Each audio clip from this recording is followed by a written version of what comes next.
say that I'm joined by Max from Lostboy. How are you doing? Yeah, not too bad, Tal. Thanks very much for having me along. Apologies if my cat jumps in on screen during this. No need he's to gone a bit guys. this evening. Let him in. What's your cat's name? His name's McGee. He's Irish. He was found by a lorry driver on the side of the road, and then got put into a home and shelter. But yeah, he's normally pretty good, but for some reason this evening he's being a bit naughty. Well, anyway, you just got off the road doing a few shows, a little mini tour. How was that for you? Yeah, it was mint. I mean, we play in sort of much bigger venues than we have done in the past, sort of as headliners. And one of the shows that stuck out for me was the Lead Mill one that we did. Just really kind of blew us away, like the amount of people that showed up, and like the energy in the room was like something we'd never really seen before, really. So the lads and I were proper stoked about that. But yeah, I mean, I'd gone on a tour just before then, like played a few cities we'd not been to before, but deliberately kind of left off the hometowns because we wanted to do something special for them. And yeah, the reception seemed to be really good, so it was good to be back with them, really. Great. I noticed you had the White Lakes and you on the road with you as well. Yeah, good fun. Yeah, we had those guys support us in Bristol, our Bristol show. Proper nice lads. And then we had I think Voodoo Bandits, if you know who they are, and Lizzie Ezzo as well, and in the Sheffield show. But yeah, no, they were really good lineups. I kind of wanted to kind of give the sort of vibe like a mini festival to them, like make them into a proper bit of like a hometown party. So, but yeah, no, it was really good fun, really good.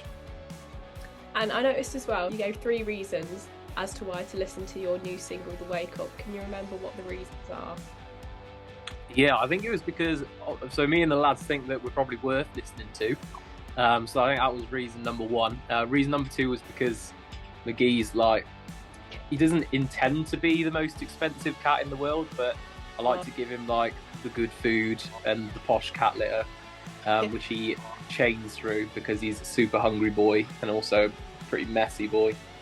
And the other reason would just be so that people could get there first, really, because I've got a little tingling in me toes that it's gonna kick off at some point soon. So yeah, just for people to jump on it really whilst we're still diddy.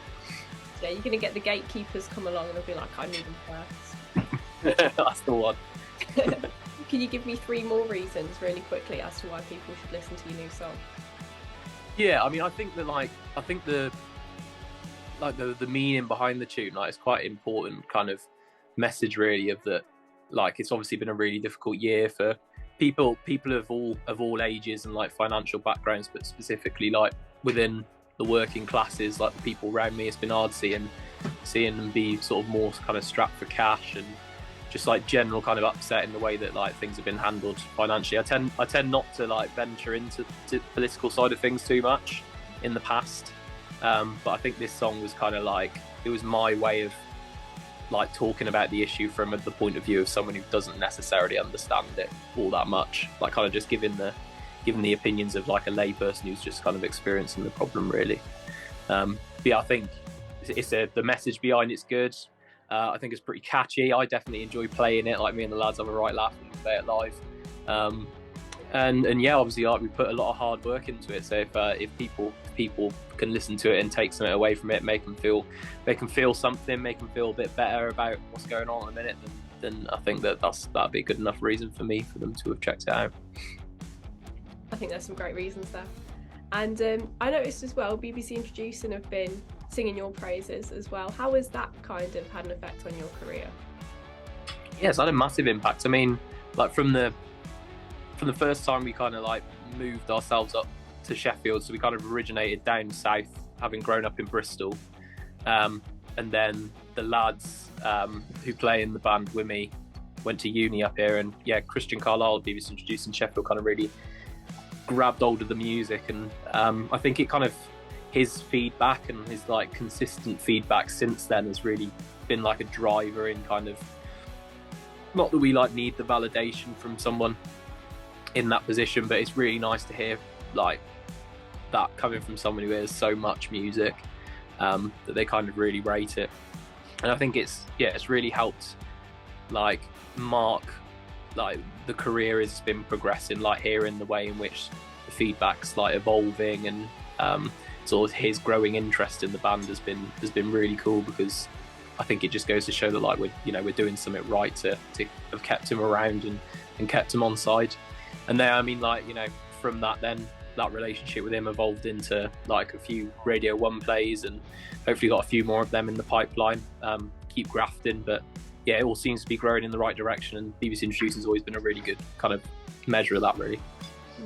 Kind of on like a similar topic, what is the best bit of advice that you've been given, maybe from Christian or just generally? I think the best bit of advice I've been given wasn't actually with BBC Introducing, but it was we sent some music into Kerrang like a while ago, and we had some really kind of scathing feedback. But I think we kind of took that on board and went to a few other people with it, and it was a lot of discussions with other people that are kind of surrounding the band, kind of really letting us know that, regardless of what opinion is, what's the most important thing is that like you're having a good time and doing what feels right by the music. And I think that kind of really helped us then develop the way in which we're going to like maybe deal with the harder criticism and kind of keep moving forward, taking on advice and evolving the sound. And I think that without the critics that we have had sort of so far in our growth, like my songwriting wouldn't have developed the way that it has, and the tunes wouldn't sound like they are now. So yeah, every bit of like someone having a bit of a dig is, I take it more as kind of like an opportunity for me to come back with something stronger, and yeah, just like thanking all the haters, really, I suppose. And what is next for you then? So we're actually off to Paris for the first time. We play outside the UK next week. So we're playing Supersonic on Wednesday. So the lads and I are jumping on the road for, I think it's like 9 hours. It's going to be a really, really good laugh. And then that'll be our last show for this side of Christmas. We've just announced 2 more headline dates next May with DHP. So we're really, really excited with those shows. Already planting seeds for festival season next year. And then I've been writing a lot since the headline shows we've had recently. I think I've kind of like had a real sort of burst of like new inspiration, and the new music sounding really, really exciting. Like sounds a bit more kind of like a bit more at it, a bit more earnest, and a bit more aggressive. So yeah, I'm like basically just looking to get into the studio as soon as possible, really get stuff down and then get plans underway for rolling that out next year.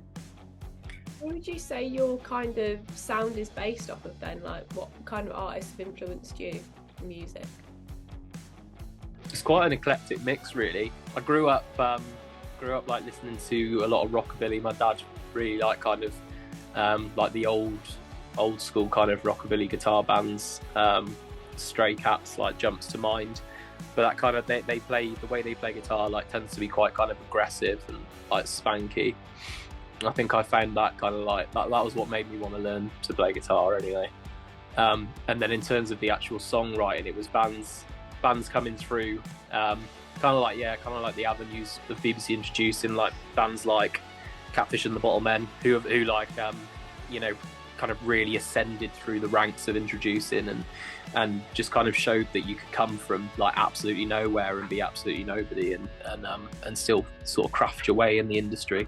I think that kind of really, really inspired me to try and kind of like find that path myself, really. I mean, musically, it comes from a lot of places. Like I listen to pretty much everything. Like anything from kind of like your indie, like the more traditional indie rock bands, like the old Strokes stuff, through to kind of like more contemporary artists. Like I love Fontaines DC. Idols, I love how gnarly the guitars are in their tracks.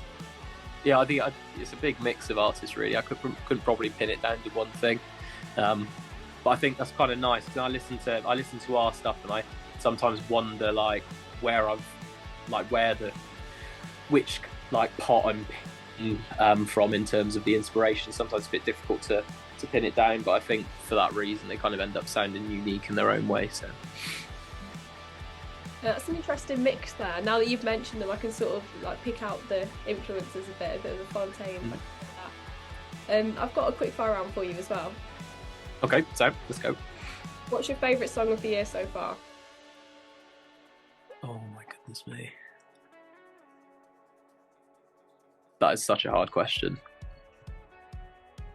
Have you done the Spotify Wrapped this year? I have, yeah. I'll tell you what, the song that it wasn't necessarily my favourite musically, but I thought was quite funny was You Make Me Feel Like Halloween by Muse. I thought that was quite a funny song. Yeah. The way they came up with that idea.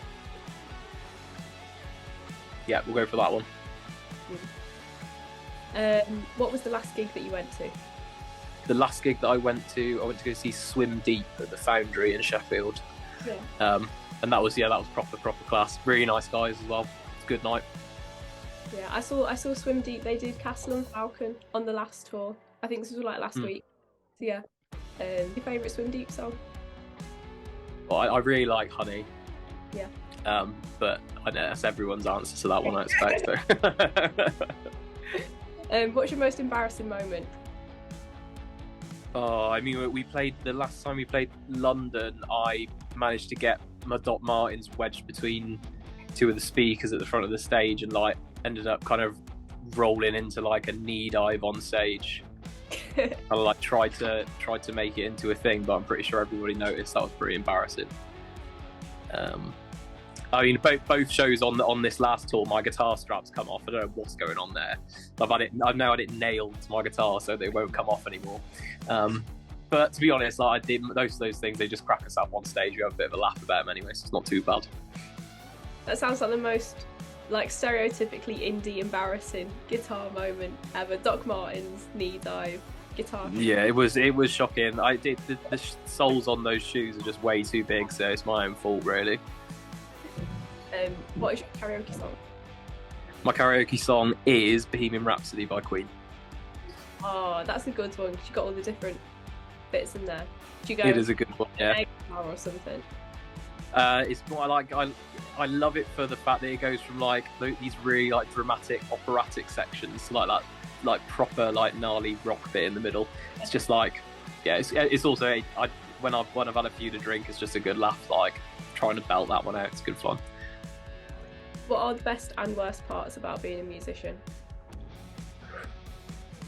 Best bit is all the people that you get to meet. The worst bit is how much money it costs. Do you have a hidden talent? I have a hidden talent. I can do the splits. I won't show you though. maybe another time. But yeah, That's impressive. Would you like? It's either impressive or disturbing. Like it's one of the two. If you could soundtrack any film, what would it be?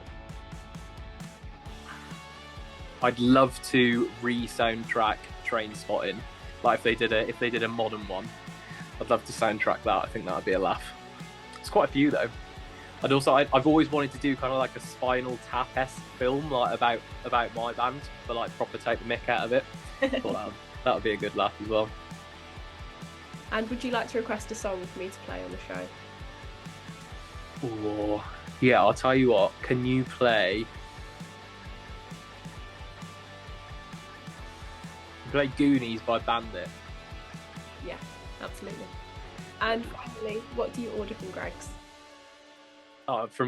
Everything. I'll normally have like a Cornish pasty, a bacon and cheese flip, and then a cheese and sausage bean melt. And they eat them all probably within 10 minutes, I expect. Do you venture to the dessert section? I don't tend to. No, I'm more of a savoury guy, me. You got like. But if I did have to, it would be a fresh cream bun or a jam donut. Keep it simple. Can't go wrong with them. Can't, no. Thanks for joining me. It's been a pleasure to talk to you. And no problem at all. It was lush to meet you.